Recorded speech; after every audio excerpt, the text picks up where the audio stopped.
Good morning. Thank you for coming over and extend our recollection with this interview. Abi ko, okay na to ang recollection. Galing na dugangan pa sini.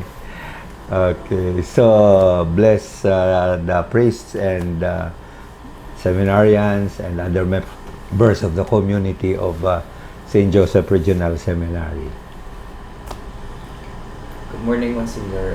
First, we would like to ask, how are the efforts of our church in promoting the devotion to Saint Joseph? Okay. Actually, lagi ka mo nagkuha notes, no? Pag recollection. Dimension ko naman no? In passing. Ma-focus lang ko siguro sa papal magisterium. No? Amo ni ang mga recent siguro nga mga actions of the Pope nga makasiling kita. They really intend openly to promote devotion to Saint Joseph in the mind, heart, and practice of the church. No? I start with number one, siguro si Pope Pius IX, Pio IX, no? Sang 1868, there was a petition letter sent to him by Jean-Joseph Lataste, OP. This petition letter carries a request, no, about Saint Joseph. And on 1870, Pius IX declared, on the basis of this petition, Pius IX declared Saint Joseph as the patron of the Universal Church. Number two, Pope Leo XIII, 1889, no? Nagpagwa siya sang iya encyclical letter entitled Quamquam Plurius. This specifically is on devotion to Saint Joseph. Next, Pius X, 1909. He approved the Litany of Saint Joseph. Number 4, in 1955, Pius XII advanced the feast of Saint Joseph, the Worker. Kag ginbutang niya ini sa Mayo 1. No? Number 5, the Apostolic Exhortation Redemptoris Custos, the Guardian of the Redeemer, by Pope then and now Saint John Paul II. And maybe it's good to also remember that this was reprinted by the CBCP during the year of God the Father in 1999 as we prepare for the Great Jubilee in the year 2000, the Great Jubilee of our faith, the year 2000. This apostolic exhortation was intended to honor Saint Joseph, the human model of fatherhood, reflecting in his life the fatherhood of God. No? And 2013, Pope Francis, fulfilling the intentions of Pope Emeritus Benedict XVI, inserts the name of Saint Joseph into all the Eucharistic prayers. And of course, last but not the least, Pope Francis, on the 150th anniversary of the proclamation of Saint Joseph as patron of the Universal Church, came up with this apostolic letter patris corde, which means with a father's heart. No?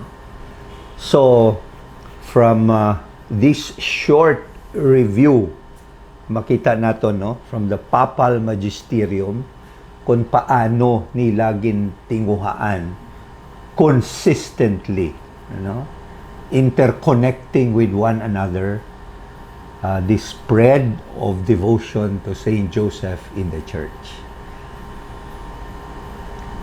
One down. Okay. With all Duha man these- lang ni pamangkot, Yes, no? ma'am. Okay. With all these efforts of the church. Dali lang. Kay daw may gusto ako i-share sa inyo sa amo na sa second question. Okay. With all those efforts of the church leading us to Saint Joseph as our tatay, what does these things mean to us? What are, from the many virtues of Saint Joseph, can you share some virtues to us about Saint Joseph's virtues we can imitate from him? Okay. Let me start with the color. The color of Joseph is green. For us, commonly, when we see the color green, we are really reminded of life. No? The giftedness of life and our stewardship to life. Okay? And therefore, if Joseph is represented by the green color, this means that green then is the part of the Holy Family. Green is the part of Jesus's home, no? Part of the air, as it were, that Jesus breathed as he was being loved and carefully secured by a human father, himself seeking God the Father's will. No? And so green comes to us with a deeper meaning of a caregiver of life. It comes to us as a spirituality for all. Because as I have said, no, it reminds us of the giftedness of life and our responsibility, our sense of stewardship to life. It comes to us as a spirituality for all to be nurtured through him, through Joseph, and his partnership with the Blessed Virgin Mary. So that through this spirituality, we can bring to fullness the God-given potential embedded in each one's child, because we are all children of God. It is a mission, especially on our part in our devotion, to allow this spirituality to befriend Joseph as I have mentioned earlier, spiritual barkada, no?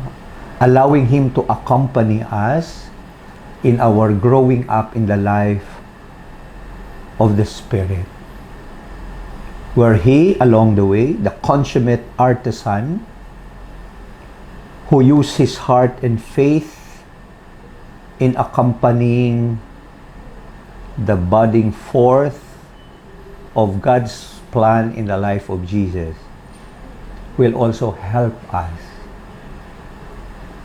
to let this plan of the Lord become clearer to us and be embraced by us, also with a passion like him, to be lovingly obedient to the will of the Father. In January 26, 2002, Pope Francis delivered his weekly Wednesday audience with these words referring to Saint Joseph. And I would like to quote this, no? I am thinking at this moment of so many people who are crushed by the weight of life and can no longer hope or pray. May Saint Joseph help them to open themselves to dialogue with God in order to find light, strength, and peace. And I am thinking too of parents in the face of their children's problem. Children with many illnesses. Children who are sick, even with permanent maladies. How much pain is there? Parents who see different sexual orientations in their children. How to deal with this and accompany their children and not hide in an attitude of condemnation. Parents who see their children leaving because of an illness. And also, even sadder, we read about it every day in the newspapers. Children who get into mischief and end up in a car accident. Parents who see their children not progressing in school and don't know how. So many parental problems. And to these parents, I say, don't be scared. Yes, there is pain, a lot. But think of the Lord. Think about how Saint Joseph solved the problems and ask Joseph to help you. Never condemn a child. Unquote. With these words of the Holy Father, I would like to end this interview with an invitation for you to pray to God for the courage of Joseph and Mary to always accompany us in our desire, especially to rear the people entrusted to us in the path of guidance and not condemnation, to this path of listening rather than domination, to this path of warm welcome rather than exclusion. Let the life of the sheep we shepherd be led along, going back to that color that I mentioned about Saint Joseph, to the green grass of home. Good morning. Okay.